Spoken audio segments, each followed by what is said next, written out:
संरक्षण व्यवस्था भितर संरक्षण हटा जाऊ।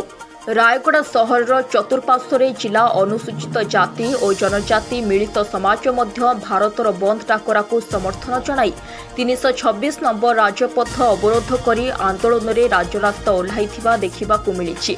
सूचना अनुसार अनुसूचित जाति और जनजाति वर्ग लगी विभिन्न क्षेत्र में लागू हेउथिबा आरक्षण को नहीं निकटरे सर्वोच्च न्यायालयर एक खंडपीठ देइथिबा राय को विरोध करा जायछि।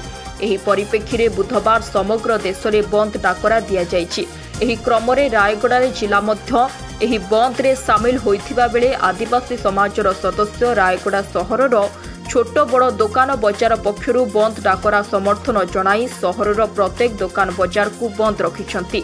जरूरीकालीन सेवा को छाड़ी समस्त दुकान बजार जानवाहन चलाचल सकाळ 6 रु संध्या 6टा पर्यंत बंद कराजिबो बोली कहिथिले। रास्तार उभय पार्श्व भारी जान रास्ता अवरोध करी ठिया होइथिबार मध्य देखा जायछि।